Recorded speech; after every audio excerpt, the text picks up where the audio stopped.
Today is Saturday, the 27th of April 2024, and we are all gathered here for the 130th session for Mindfulness for Beginners in the English medium, conducted by Nissarana Vanaya Forest Monastery. And to our great fortune, we have Venerable Sister Rohini Manu participating in today's session as the primary advisor during session, and I would like to welcome with much respect Venerable Manu into today's session on behalf of all of us joining through Zoom and the Facebook live stream. Furthermore, I would like to welcome all of you who are joining through Zoom and also through the Facebook live stream. Our program will commence with the usual format where we start with the in-session practice guided by Venerable Manu, and then we proceed on to the talk on mindfulness, and then we move on to the question and answer session where we present written reports and any verbal questions or verbal reports from the participants.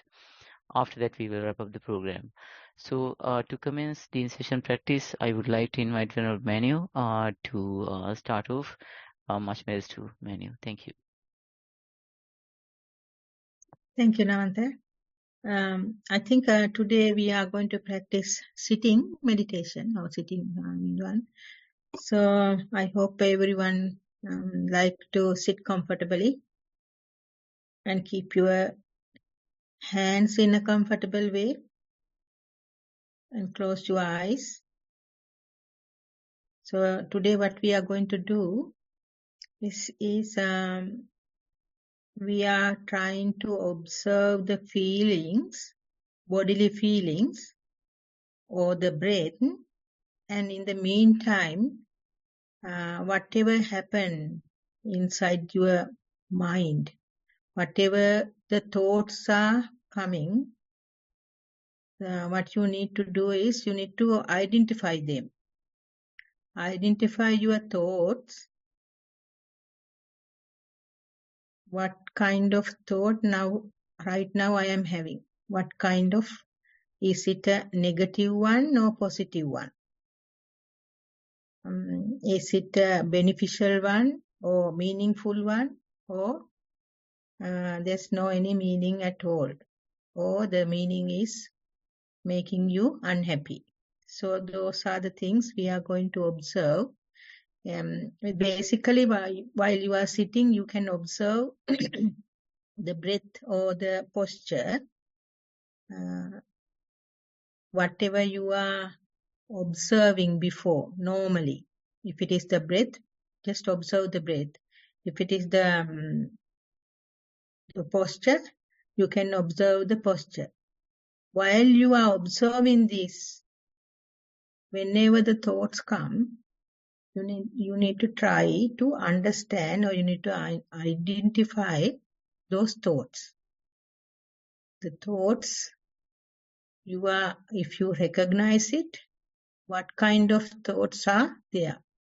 Whether it is a positive one or negative one, or beneficial one, or meaningful one, or meaningless one.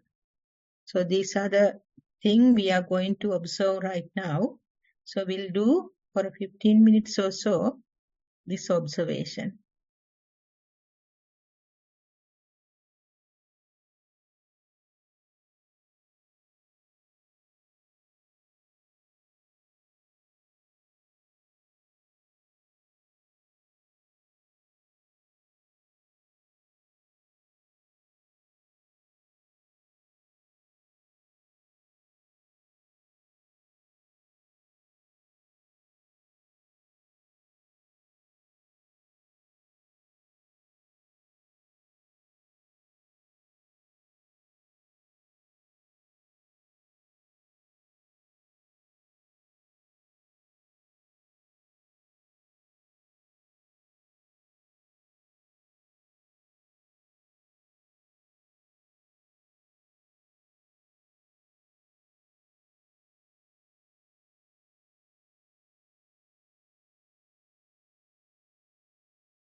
Okay, everyone. I hope everybody had good sitting session. So we can discuss if there is any experiences. We can discuss later. Over to you, Namantha. Thank you, and much praise to Manu. Yes, it was very calming experience. Next, we will move on to the topic for today, which is based on the Pareto principle. And I would like to invite Venerable Manu to commence with the talk for today on behalf of all of us. Over to Manu again. Much merit. Yeah, thank you, Namantha. Yeah, so when I heard that, how do you call Pareto principle. So 80% of the results come from 20% of the causes. A few things are important, most are not. This is our topic. So we are going to then discuss about this 80-20 rule and how it affect to our mindfulness practice. So I thought to discuss about that. Yeah, when we talk about 80-20 rule, it is known as Pareto principle.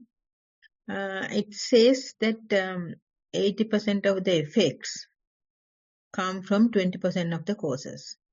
It is not a rule, it's a rule, but it is not a law. So it can be changed. But normally, 8% of the effects come from 20% of the causes. This has a very deep meaning considering to karma. If we going to discuss about the karma, there are a lot of things to discuss. But we are not going to discuss about the karma and the 80-20 principle. But instead, we are going to discuss about the 80-20 principle and the mindfulness practice. How do you call this Pareto rules? Actually, founder is the Italian economist. His name is Vilfredo Pareto. In 19th century, he was in the garden and he noticed that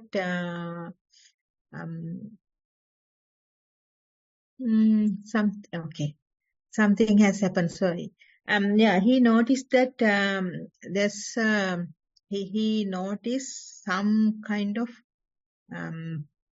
pea experiment. He noticed that the small number of pea pods produce lots of peas. So when he noticed that, he wanted to check and he wanted to apply this to the wealth condition in Italy. So then he realized the 20% of people earn the 80% of wealth. So then that came as a rule. So 80-20 rule comes like that. Usually they use it for economy and some other things. But in here, what we are going to discuss is how it apply for us. How it apply for us. But one other thing I need to tell or mention here, it is, as I said, it is not a law, but it can vary. It is not hard and fast rule. 80% is producing from 20%. It is not the law, but and the other thing is, when we think that 80% is produced by 20, that doesn't mean that the 80% is ignored, that we can ignore that 80%. It is not the meaning of here. What is the meaning is, we need to find the 20% which produce the 80%. Then we need to nourish the 20%. Otherwise, people will think that, okay, if we put the 20% effort, we can earn the 80%. It is not the meaning in 80-20 rule. So when we talk about the 80-20 rule and the mindfulness, there's a psychologist called Rick Hansen. He said 80% of our thoughts are negative. That is something important for us. And we all know, that's why I said we can observe our thoughts while we are practicing this 15 minutes.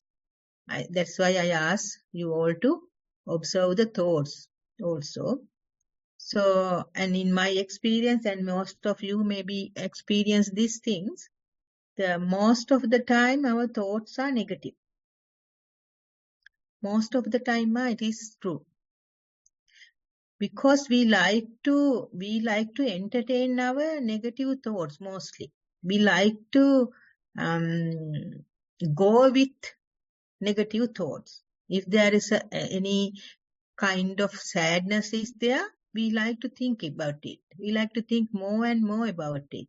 Among quite a few good things are there, but usually we like to hold the bad thing, or we like to hold the sadness, and we like to reproduce it again and again, and thinking that pattern is normal.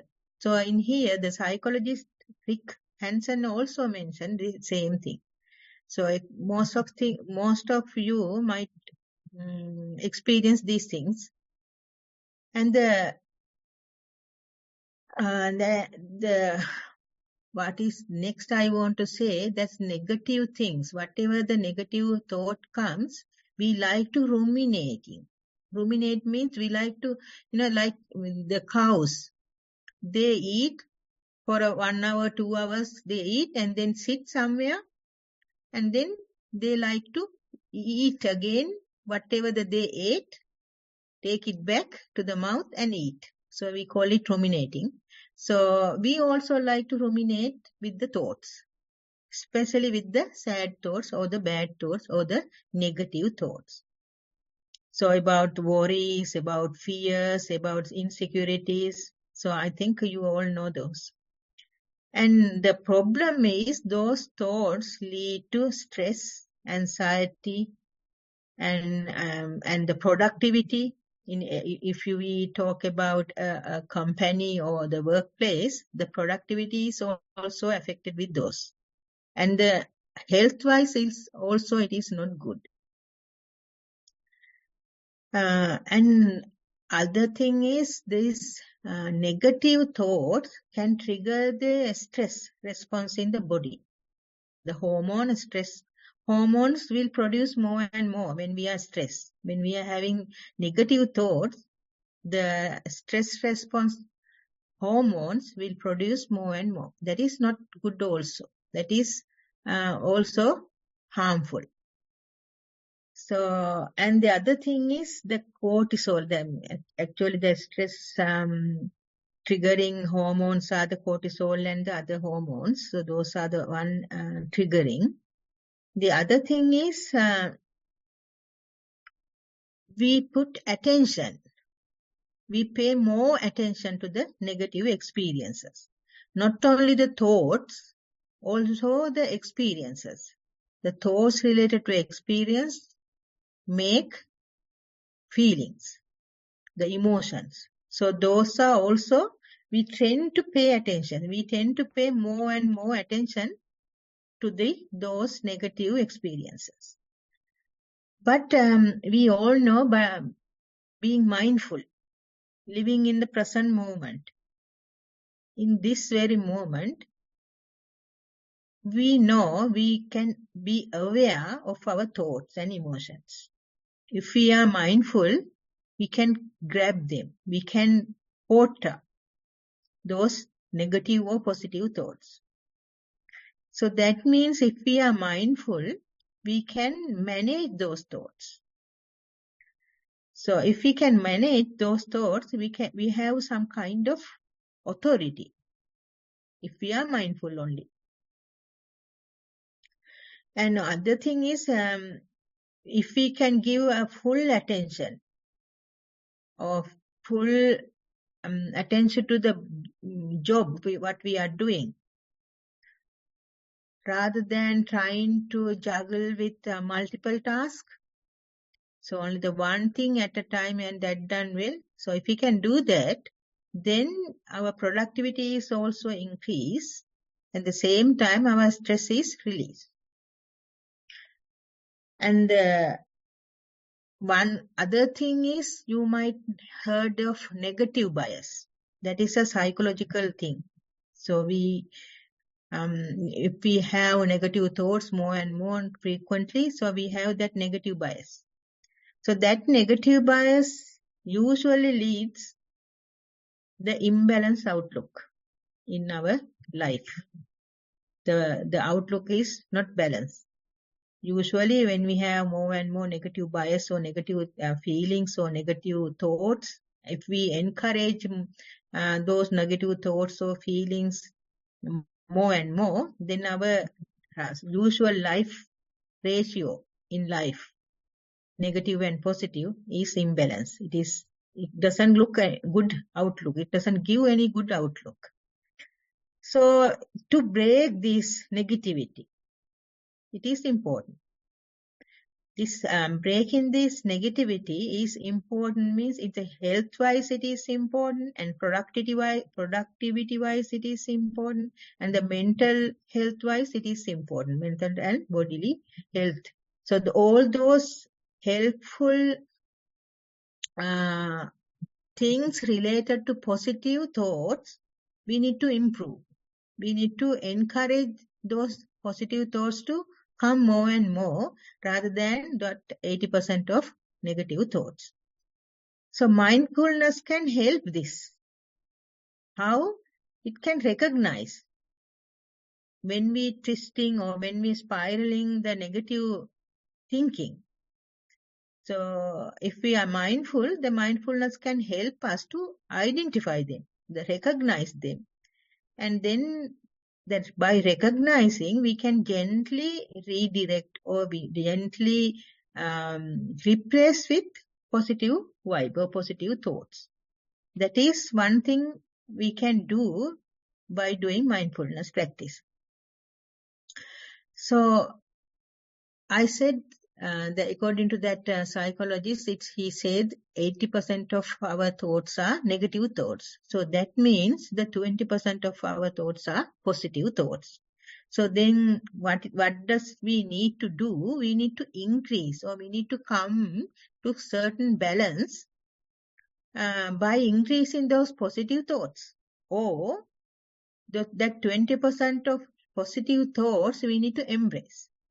We need to recognize them, and we need to use them as a guideline or guide to our life. Then only we can replace that 80% of negative thoughts. So this mindfulness practice. So what we are doing while we are doing mindfulness practice, also that negative thoughts will affect us. How? When we are sit and when we are observing the breath, or when we are walking, observing the feet, the negative thoughts come again and again. Actually, it's like a bombarding. It comes non-stop. It comes and go, comes and go, comes and go. All are negative thoughts. Either thinking, okay, how can I do this? Why my mind is not keeping in a given object? It's always roaming around. All those thoughts are negative thoughts. And even within that 5 minutes or 15 minutes, even though you can observe breath or the posture or the walking feet for 5 minutes or so, you just ignore that and just remembering and complaining within inside you actually, not complaining with someone else. You are complaining to yourself by saying, okay, by thinking, okay, my mind is going away. My mind is going out all the time with the thoughts or with the pain or with the sound, like that. Likewise, we are not happy. We are not happy about the mindful, that simple little time. If we can focus on that little time and be happy, the mind recognize that happiness and it come back soon. It come back again. So that 20% happiness or 20% positive thoughts you need to use even in the mindfulness practice. If we are walking, if we are practicing mindful walk, mind drift away with the sounds. Sometimes mind drift away with the sights, whatever we see. So whenever it went or whenever it goes, if we can just ignore, okay, it went, now it's come back. So now I don't need to worry. So if we can think in that way, that is a positive thinking. That is not the negative one. So the going out is negative, but we are not thinking about it. Instead, we are glad about the coming back. So that is a positive thinking. So if we can do that in practice, whenever we do that, the mind automatically come back soon to the object what we are given. So object is maybe the up left and right foot while we are walking, or the breath, in breath and out breath. That is the given object. But usually mind drift away from those objects. If we are mindful and if we are not blaming or we are not frustrated about that, then the mind will come back to the object again easily. Whenever we use that 80% of negative thoughts, so if you think about, okay, this is only happening to me, or I couldn't do this, even yesterday I couldn't do, and I don't know how to do this, and all those things happen, all those things comes as a negative thought, that will drift away again and again your mind from the mindful object. So by identifying these positive thoughts, so if someone can identify the positive thought, okay, yeah, my mind went away, my mind drift away from my object, the main object, the primary object. It doesn't matter. If you can find that positive thoughts, okay, if someone is thinking, okay, it's okay, now I am on the object, so now I can observe the object thoroughly. So likewise, if we can understand the positive thoughts, or if we can recognize the positive thoughts, then we can focus on again and again about those positive thoughts. So it means if we focus on the positive thoughts more and more, then we can shift the balance. So before it was 80-20. Now we can, if we focus on the 20% of positive thoughts, then we can balance that positive and negative in a healthy way. That there is a Red Indian story about Red Wolf and Blue Wolf. Maybe you can Google it and see. So that the grandfather was telling that story to grandson. He said, the red wolf is the positive one, the good one. Blue wolf is the negative one, all the bad things he does. So then the grandchild asks, how can we get bigger and bigger red wolf? How can we feed to red wolf to get it bigger? So then the grandson think that giving more attention to the blue wolf, that means the negative thoughts, and then the blue wolf will not grow, but the father said, no, you need to observe the red wolf, and you need to feed the red wolf, ignoring the blue wolf. Then red wolf will grow and grow and grow. So it is similar here. If we can give more attention to the 20% of positive thinking or positive thoughts or positive emotions, then we can get some kind of balance.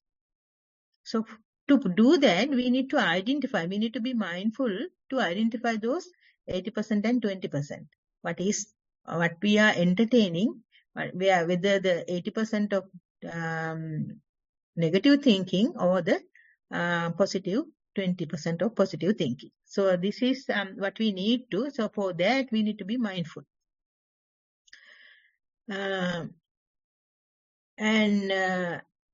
So how we practice the 80-20 rule and mindfulness practice, it's how it relates and how we do practice in our usual experiences. We need to focus on quality thoughts, reducing mental clutter. How do we need to reduce mental clutter? So that we need to focus on the object, the given object. So when we focus on to the given object, the negative thoughts will come as well as the positive thought will come. Whatever they come, if we can be mindful, just without any judgment, if we can look at it without any judgment, then the 80% of mind negative and the 20% of positive are equal. If you are mindful and not judgmentally looking at your thoughts, just be an observer, that means there is no negativity or positivity. So that is the important thing, or that is the most relevant thing for mindfulness practitioners. So in day-to-day life, you can observe the negative thoughts and get rid of them. You might try to get rid of them. It is the good thing. And you can nourish the positive things, or the positive thinking. Of course, yes. And then when you are sit for mindfulness practice, or when you are doing walking meditation or the mindful walk, in the beginning, yes, you need to encourage that 20% of positive thinking. Yes. You need to encourage it. You need to not to encourage that 80% of negative thinking. In the beginning, yes. But when you practice more and more, gradually, you become a good practitioner, that you are very good at mindful practice. Then at one point, you can observe those 80% of negative thoughts and the 20% of positive thoughts in an equal way, without any judgment.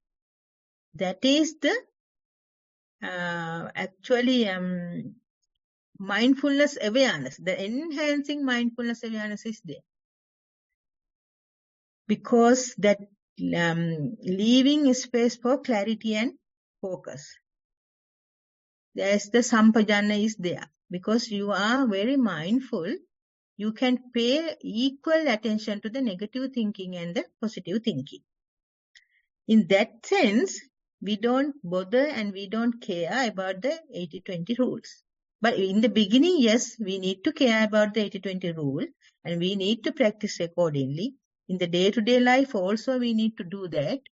But the practitioner, when you are practice more and more, when you have that experience more and more, then you can be mindful about thoughts and feelings or the emotional feelings without any judgment. Even for the physical feelings, also you can put your effort or you can put your right mindfulness to aware that everything is as equal. And one other thing is in day-to-day activities to keep that 80% away. So what I was talk about the mindfulness practicing time. Now I am going to talk about the day-to-day life. When you in the day-to-day life, if you can keep away for that 80% of negative thoughts, then there are many ways. One is you can put a diary. You can write down your experience. How is your thoughts or emotions vary from morning to in the afternoon. In between, how it's vary, how it's change. You can write down. And the second thing is you can simplify your environment. You know, if you have a cluttered environment, and then your feelings are cluttering also, because you need to clean them and you need to keep it in a tidy way, and all sort of things you come to your mind with the negative thinking. So if you can keep a simple environment, that helps you to keep that 20% increasing, or 20%, you can put that 20% into your life, avoiding that 80% of negative thinking. And that the other thing is prioritize your task. That for example, if the time is for your mindfulness practice, but someone is call you, or someone ring your phone and want to talk. So you need to prioritize, okay, do I need to answer that phone call or keep my practice? So likewise, you need to prioritize your work. And then you need to understand the urgent and the important. So what is important and what is urgent? So if you are in a balance of those two, then you can have that 20%, you can increase that 20%, or you can manage that 20%. And the other thing is, while you are doing practice, that negative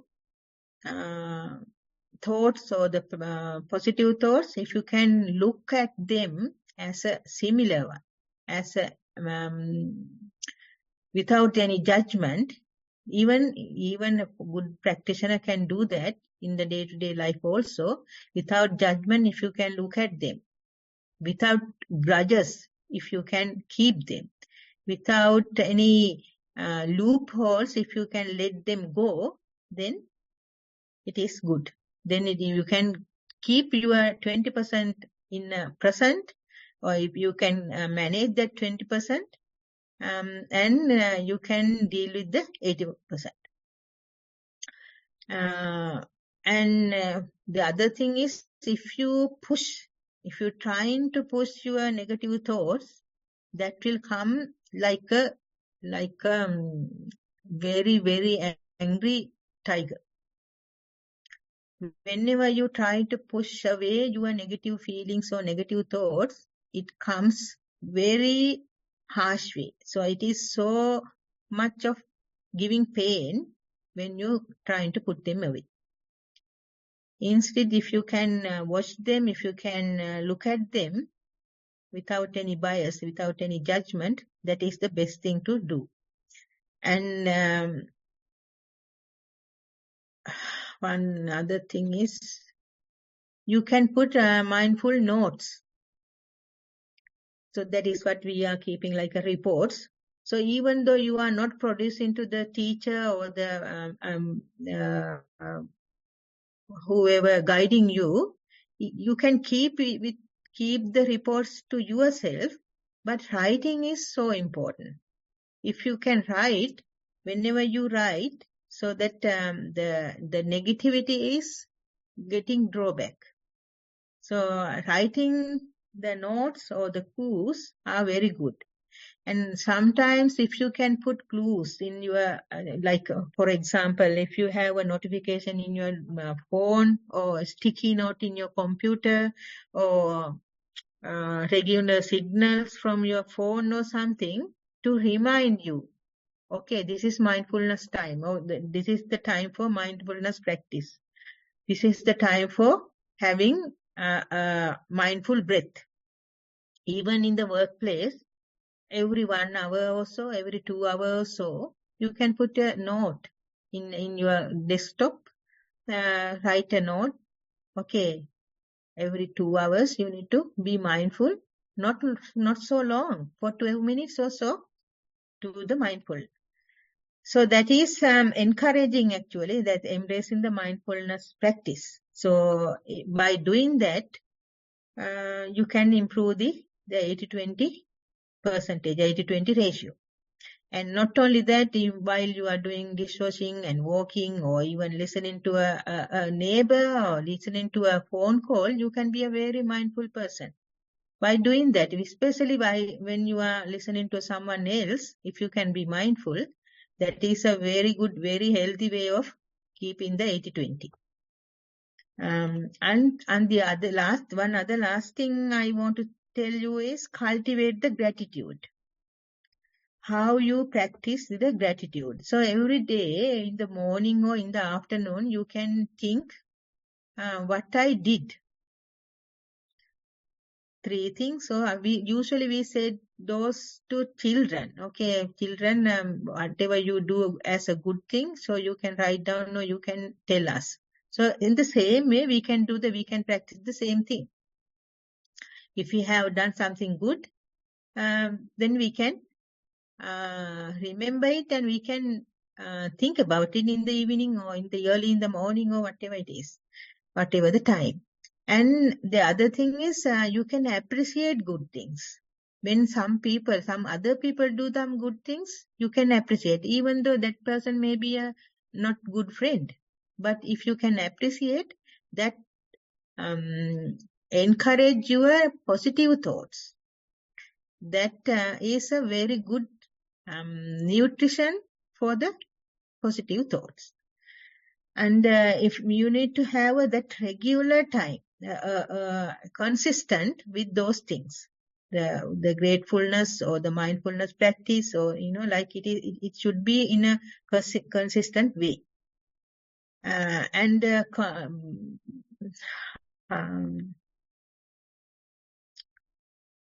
So those are the one I can think of saying. How do you practice your gratitude or the gratification with the mindfulness?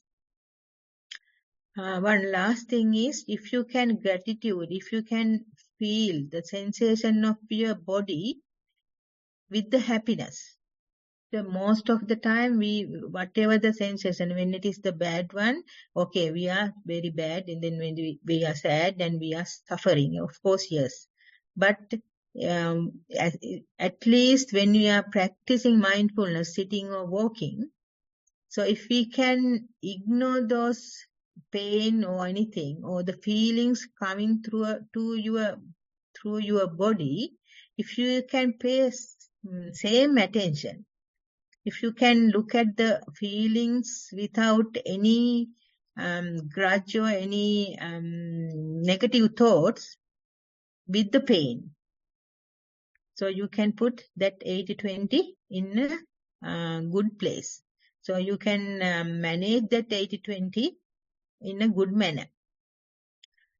So those are the things I wanted to tell about this topic and mindfulness practice. So in summary, what you need to do, we need to identify what are the negative thoughts usually comes to my mind. And by identifying it is, we can understand who I am. And then you can understand that 20% of positive thoughts, what are those 20%? And then what we need to do day-to-day while we are in day-to-day life, we can neutralize, or we can improve that 20% of positive thing, and then subsequently the negative things will get kind of balance. And the other things, while we are practicing mindfulness, we need to, first of all, in the beginning, we need to encourage the positive think or positive thoughts about the object, or when our mind drift away, those positive thinking we need to appreciate. But when you get more and more practice, when you are able to look at your thoughts without any bias, without any judgment, the best thing is to look at those thoughts, either negative or positive, in an unbiased way, in a non-judgmental way. Then that your mindfulness is increasing, or your awareness is increasing. So those are the things I wanted to talk about this on this topic. Thank you everyone for listening. Over to you, Namantha. Thank you very much, Manu, for that insightful advice based on the Pareto principle. Next, we have the question and answer session coming up, and I would like to invite Anupama to commence with the question and answer session. I would share the screen for the introduction to beginners as usual. Over to you, Anupama. Thank you.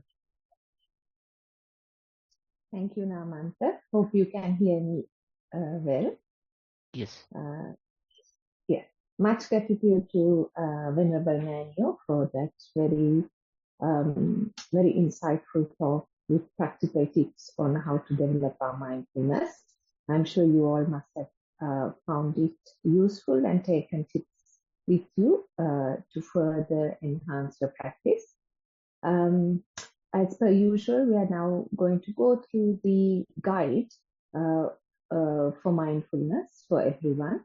Most of you must be familiar with this, but for those who are not, this is a little guide which Namantha has also shared in the chat box as well. Our advice is for those who are beginning, please watch some basic instruction videos on mindful walking and sitting so you can understand how to commence this process. You can see the link to mindful walking, mindful sitting shared on the screen and in the chat box.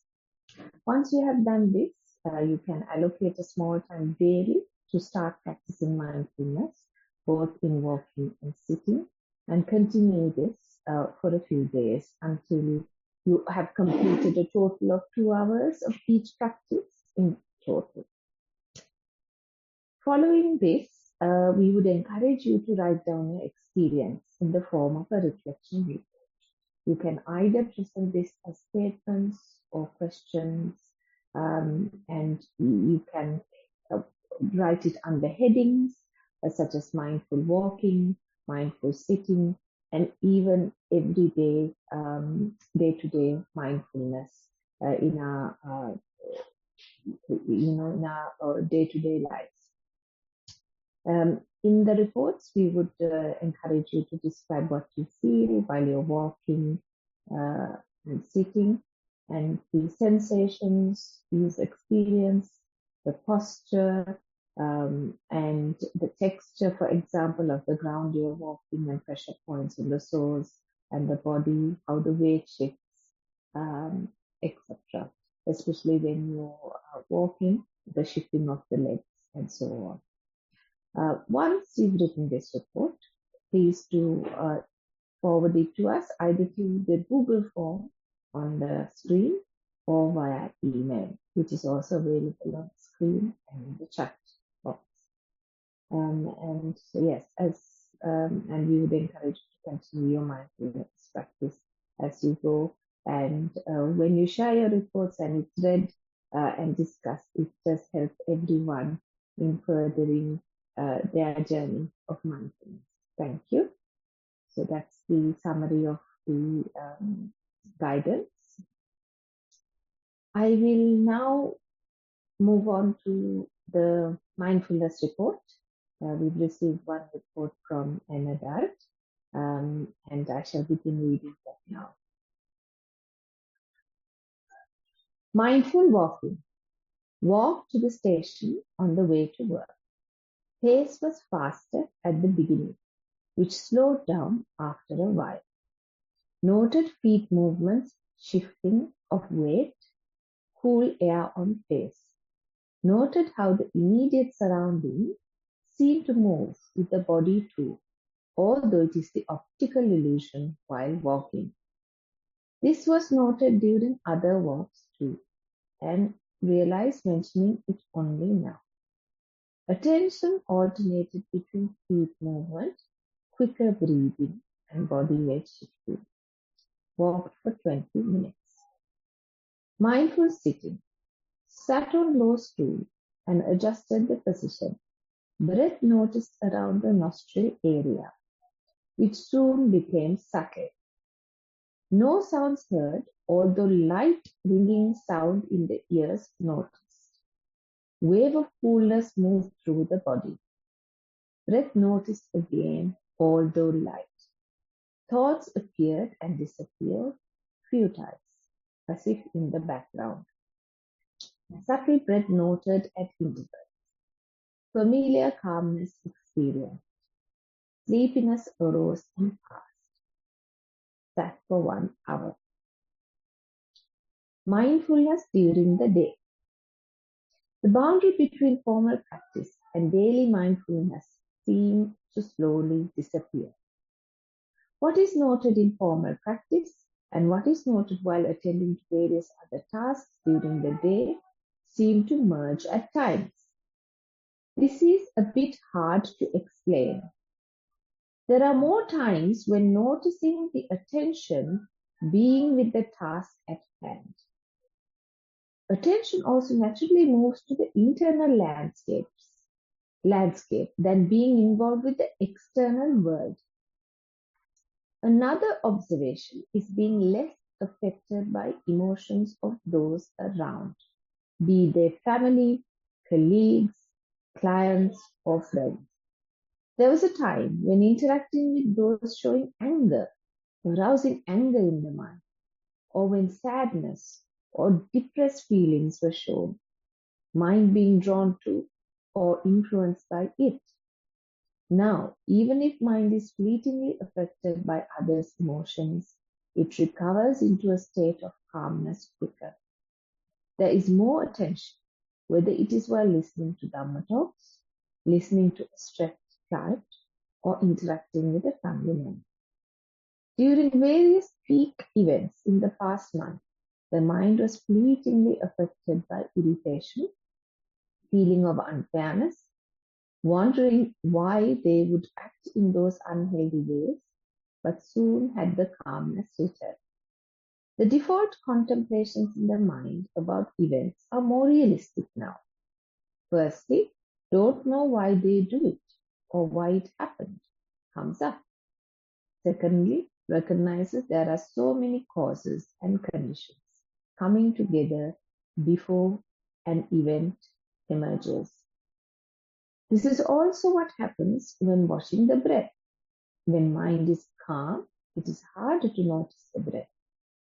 But knows the body is breathing.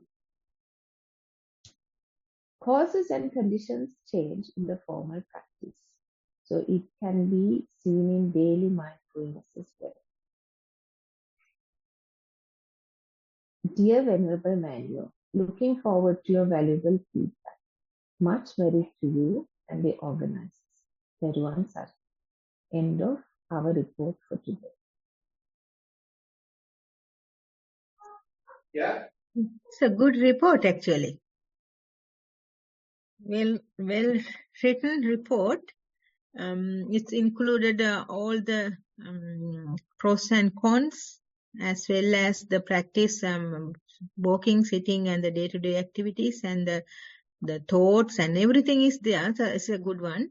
But the as a whole, it shows how mind work.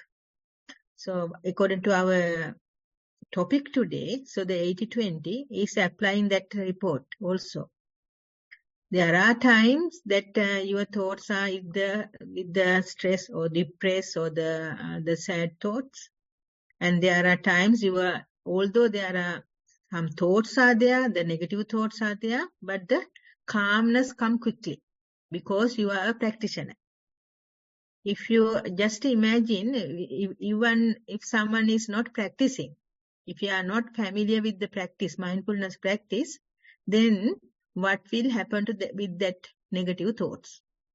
When the depressed or the sad feelings comes, so we like to, the ruminating, or we like to do or think about it again and again, and in the deep sad situation. But in here, the report says no, it come back to the calmness very quickly. So that is the mindful practitioner. That is the very good example of mindful practitioner.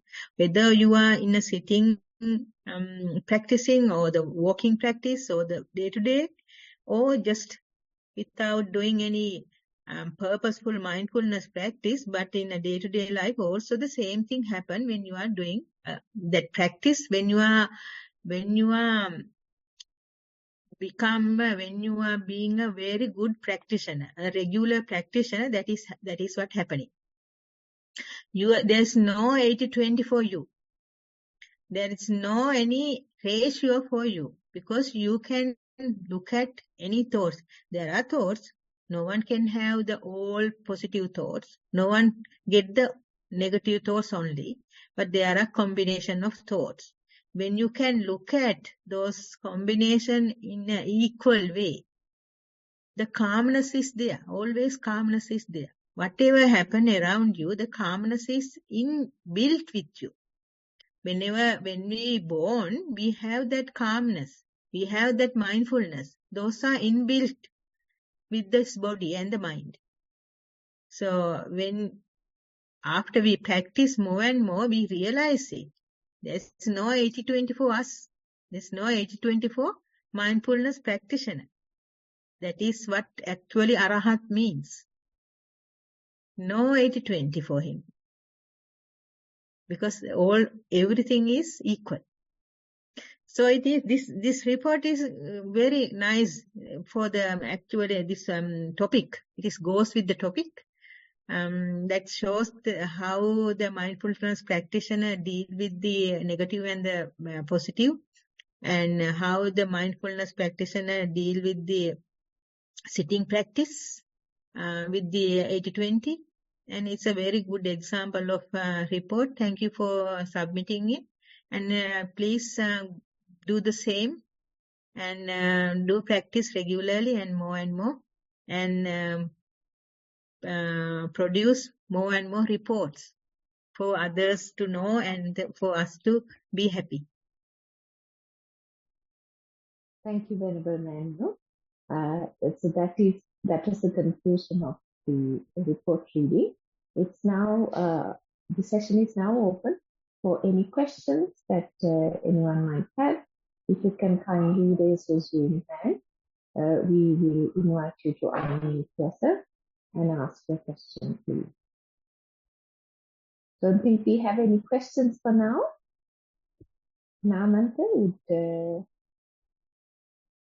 any comments or last minute even comments that anyone might have? Or You know, Anupama, last week they said they were being a lazy, because our topic was laziness.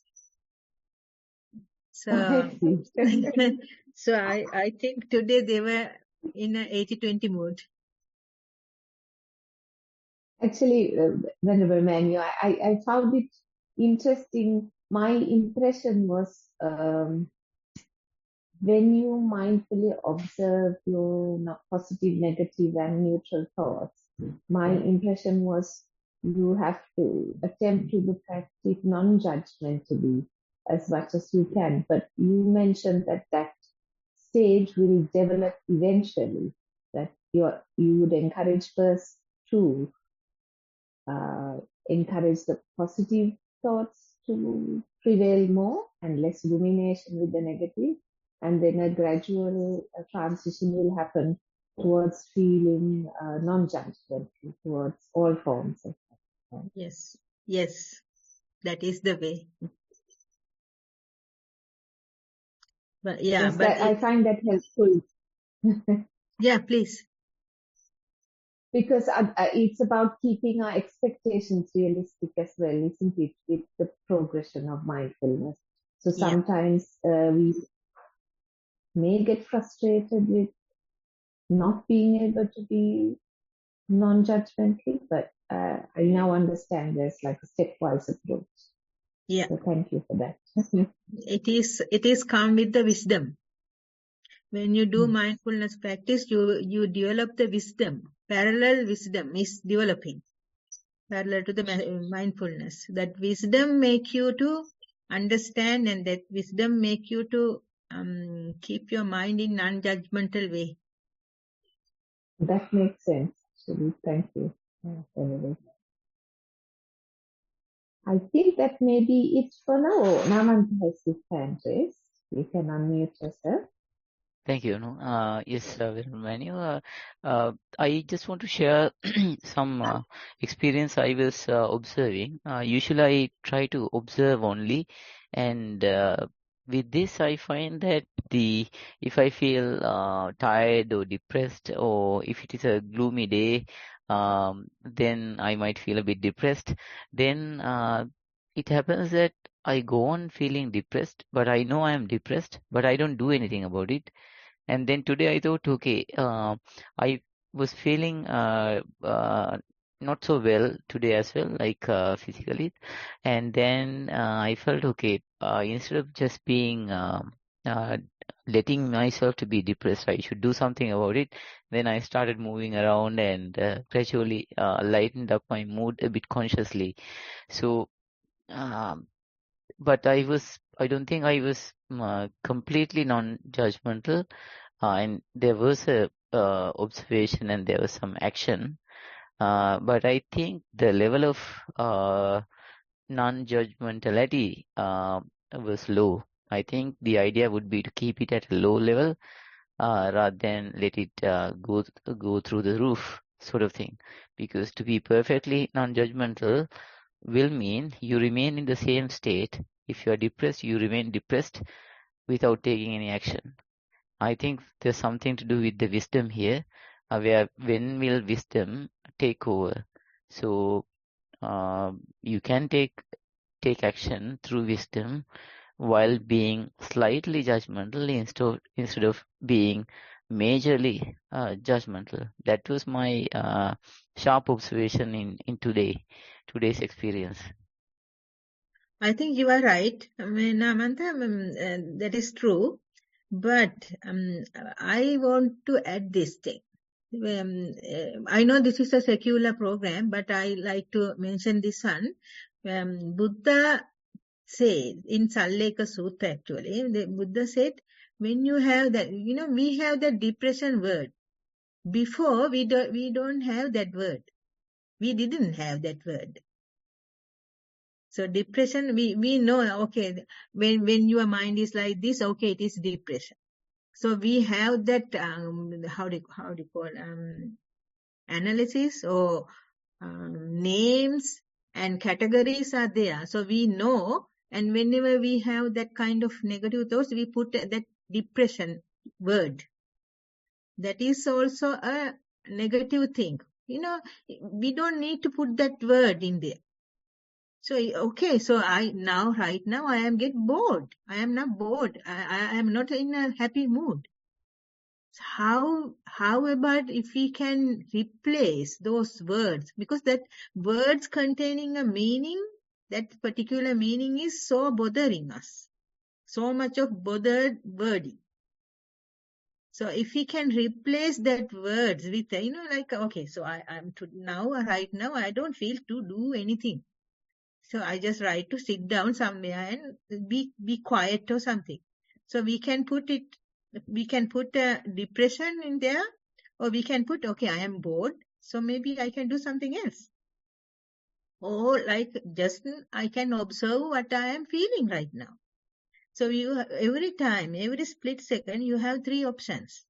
One is the accept it. Accept it with the good wording. That word behind that word behind that word is so bad.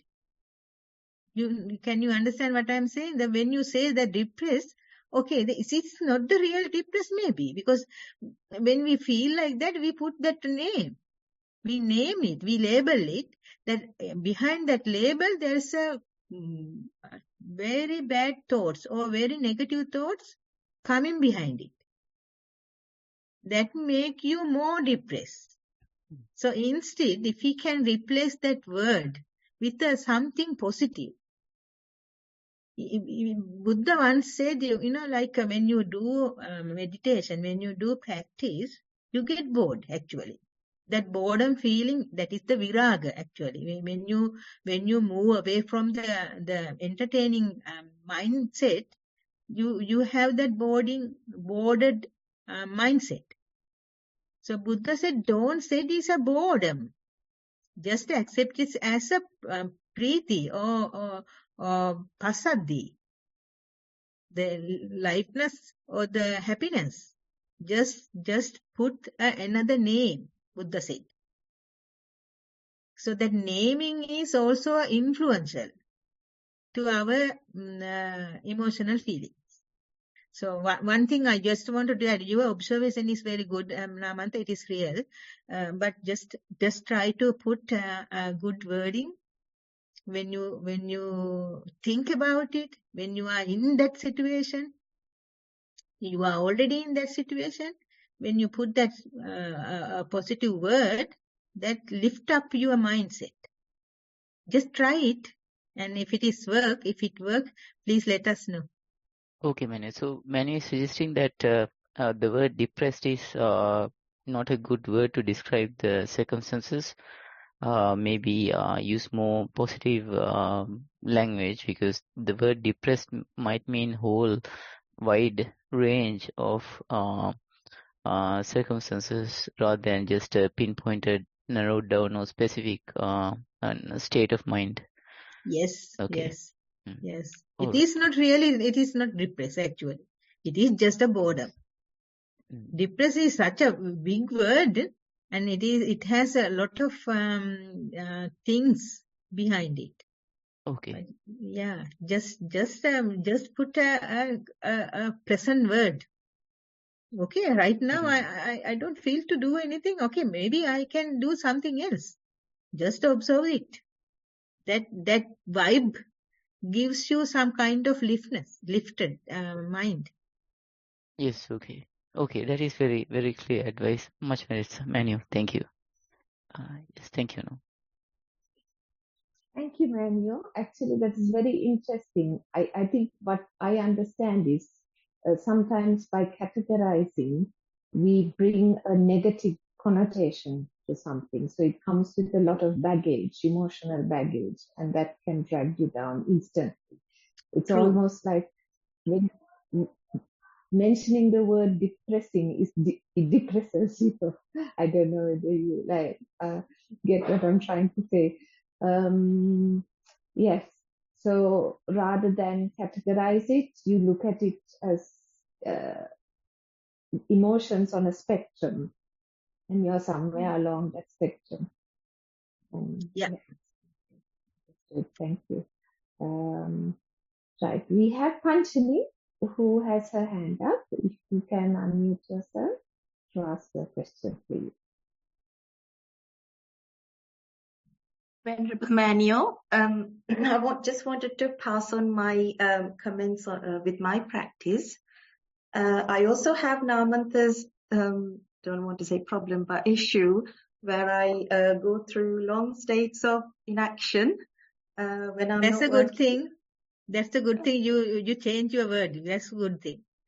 Yeah, because I work 5 days a week, but on the days that I'm off, I tend to just sit and just observe my non-thoughts and just delight in it. I wouldn't, like Namanta, I probably wouldn't associate it with depression, but I know I delight in it for a long periods of time, just doing nothing, but observing my non-thoughts. But I do find that housework is not getting done. I'm not doing as much. Before I used to be such organized, methodical person, but now lots of things, even my schoolwork, are not getting done as much. which does bother me to some extent because I am not doing as much as before. You know, sometimes, you finish? Yes, ma'am. Okay. Yeah, you know, sometimes we need to have that kind of rest. Don't you think so? We are working like a robot. We are working like a machine. Not in a single split second, we are having rest. The mind is always working and working and working. It never stop. So that is why we are practicing mindfulness. Okay. And the body, whenever, usually as a worker, working woman or working man, whenever we have a sick leave, just imagine you are having sick leave or even a holiday leave.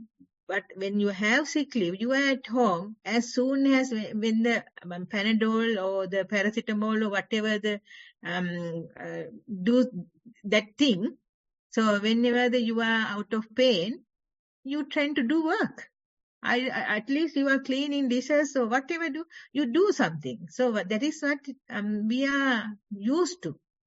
But in a time to time, we need to have that rest. The bodily rest and the mind rest. So when you are mindful, then you are giving that kind of rest to your mind. So that mind get it very nicely and gives you that viraga. That is, that you are not how do you call, craving or clinging to anything. So you feel like it's bored. You put a name, depressed for that. You put a name, okay, I can't feel do anything. That is a gift. When you feel that you can't do anything or you don't want to do anything, for me, it is a gift. Once in a while you get it. So accept it and be quiet somewhere and just observe it. Loku Swamin Nanse, he always says, the nirvana comes to you, but you always say, no, not now, come tomorrow. We postpone all the time. I don't know, Panchani, I don't know whether I answer to your question or not. That's Yes, what. ma'am, your answer is correct. I understand that's what I need to do, but in a lay life, ma'am, with all the money-making things, although there's no point of making it, we still have to do it. And with that, you have a certain amount of responsibilities. The lesson planning needs to be done. But I find myself really not motivated to do that anymore, which is not good for the kids, you know. You need to do it for them. You need to balance that Sammuti and Paramatta, I don't know what the English term is, which I'm not doing very well at the moment. Is there any complaint from family? Not from family, no. So don't worry. Don't worry. It's all in your head, all in your mind. Yeah. So we usually Sri Lankan ladies, they like to keep that to think that, okay, this is my responsibility. I need to do this. I should do this. So those are concepts in our mind. So we need to get rid of those concepts. The reality is not the concept. Reality is quite different. Yeah, you can. We all can put. Okay. I also, as a nun, I can put many concepts. Okay, I should do like this. I should be like this, and I need to go do this. I need to go there, and a lot of things. No, I'm not doing that because I have priorities. My priority is something different to maybe a lay person, but we need to have that priority and the before I said urgent and the important. So as a Sri Lankan women, is Asian women actually. So we have a lot of concepts, that thinking, okay, I have to do this, I need to do this, and it is my responsibility, and all sort of things. So you need to judge those things in a what do you call, an unbiased way.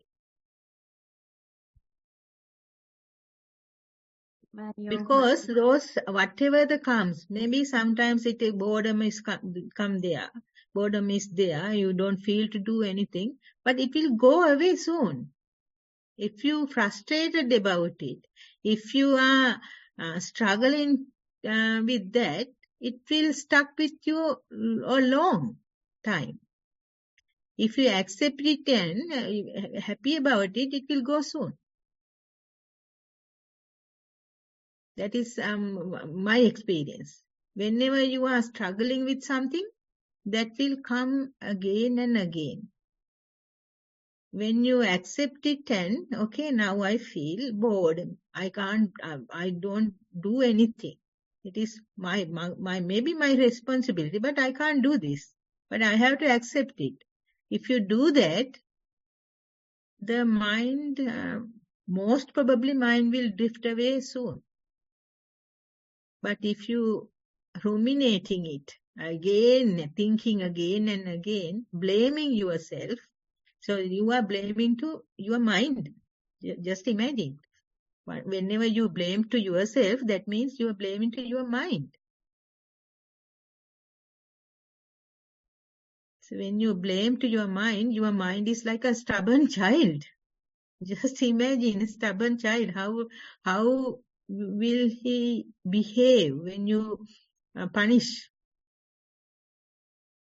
Yes, man, you understood. Thank you much, Maurice. I understand. I mean, there's a lot of responsibility in our lives, isn't it? And multiple roles we have to play. And I don't know, from a practical point of view, manual delegation. Should we be delegating some of our responsibilities to others, and maybe from a practical perspective, reducing the True. I mean, it's expectations we have as well, society's expectations or family or whatever towards us, and our own expectations of ourselves, isn't it? That's what we're trying to. I think in my talk also, I said that having a environment, good environment, well-balanced environment. Yeah. Yes, that makes sense. Thank you, man. Thanks, Panchami, for that question. We've got one more hand up, Shamila. Namanta, do we have time for more questions? Yeah, go ahead, Shamila. Yes, thank you. Just adding on to that, I am also having this feeling of guilt whenever I do my mindfulness practice, because as a mother, as a wife, as a working person, that is the problem I have always, adding on to what you all were discussing. So isn't it that guilt that is preventing us from being more mindful and being sort of into the practice? Now, even to find half an hour's time to practice, I feel guilty, Manu. I feel that I am letting go my children, my career, what I can do at that time. So it is a constant struggle. Can you just explain it further going forward? Yeah, I was a mom. I was a working woman. I was a wife. So I know all those situations. And yeah, so then one more thing I need to add, Anupama, then remember I said it is a gradual process. So when you practice more and more, the Dhamma comes true, comes forward. Then you have that personality, that you will develop that personality to balance all those situations. It comes gradually, naturally. So you don't need to suffer about thinking about it. So that's why I said in my talk, you need to have a balanced environment. So you can teach, you can train your children to do their work. They can make their lunch box. They can clean up their lunch boxes. So likewise, there are plenty of things you can ask from other people who are living with you. So likewise, you need to change the environment. It should not be in a drastic way, but in a gradual movement. If someone can feel it, the other people who are living with you, if they feel like that, it is not good. So it should be a gradual process. So with the gradual process, you develop your personality as a mindfulness practitioner, as well as you develop others' personality to survive in this society. Just imagine, I have a daughter. So when I left for ordination, she even just passed out from the university and just started her work. So she haven't been a married one even that time. But she is the one first said, okay, if a mom wants to do that, we should support her. So that is not all of sudden thing. It is gradually developed. So what I wanted to say, don't worry about what is happening right now. Just face what is happening. Just try to understand it is the suffering actually. So even though we have nice things, that 80% of us, the 80% of thinking is related to suffering. That is the way our mind is working. So that is how that mind gives us the suffering. So all those things, whatever you said, it is, I just believe and I know that the responsibility is there, but don't take it as a burden. If it is a burden, you are not living, and the other people who are with you are not living also. You are not living, and the other people around you are also not living. So what we need to do, we need to live. Sukhi attanam pariharahami. Whatever we had life as a life now, we need to live. We need to use it in a sophisticated way. Not in suffering, not as a something to suffer. So out of maybe you miss some work. Maybe you can't keep it in a tidy way like before, because you are bored or you don't feel to do those or something. So, but don't take it as something to suffer. Just accept. Yeah, just accept it is as it is. Yes. Before I did, now I can't. Now I am not having feeling to do that. So what? The only thing is need to be happy. So you need to be happy.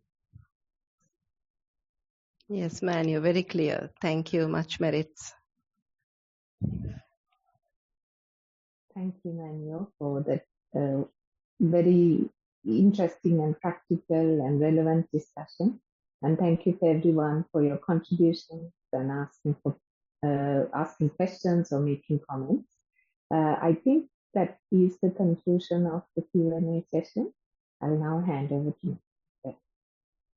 Thank you very much, and much merits Nupama for conducting throughout in the Q&A session, and much merits and a great thank you to Venerable Manu for such insightful advice, and also the discussion came to a very nice practical topic that even I have been facing for the last 3.5 years almost.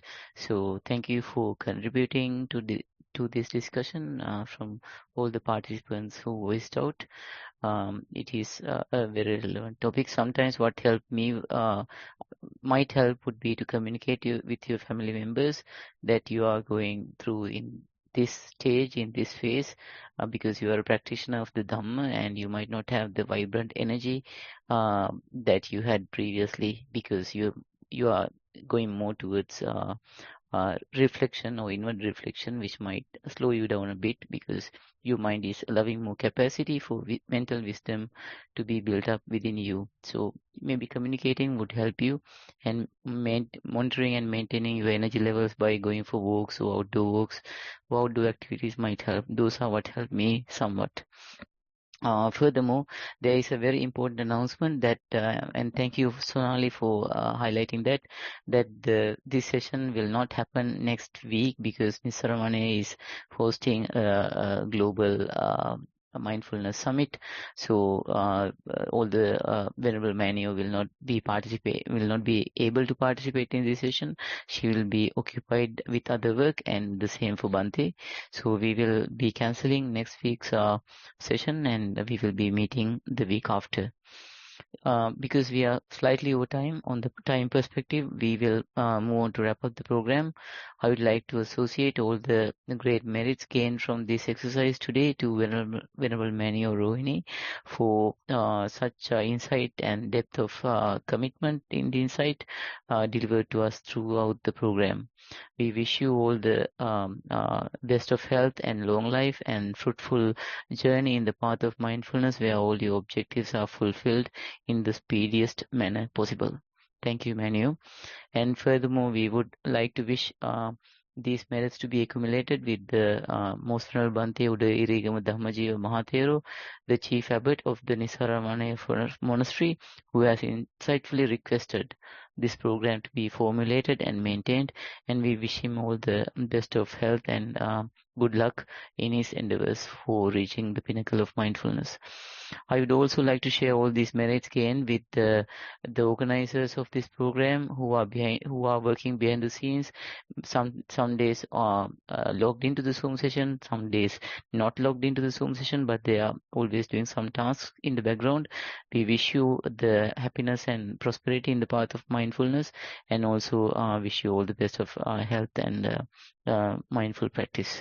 Furthermore, I would like to thank and mention the gratefulness for all your presence in the Zoom session today, and especially for voicing your thoughts in the question and answer session, adding value to the program. Thank you, and much merits to you. And we all wish you best of health and fruitful journey in the path of mindfulness and great wisdom. So, as I said earlier, the program will not be running next particular Saturday, which is, I think, next Saturday it will not be there. We will meet again on the following Saturday after 2 weeks. So I wish all of you a happy and mindful 2-week period until we meet again. And if you can, please go on to the Nissarana website and try to register for the Global Mindfulness Summit, and potentially try to take part in that. It is an online event. If you register, you can do that as well. I will just see if I can get a link to that registration into the Zoom chat section. Okay, I found the link finally. Thank you for your patience. I will just put it in the Zoom chat section. You can go into this, and on the Satipasala website, which is www.satipasala.org, you can see the summit registration link, and you can register yourself and log in online whenever you have the time and if it matches your schedule. So thank you so much, everyone, and we will meet again in 2 weeks, and I will end the Zoom session now. All the best with your mindfulness focus.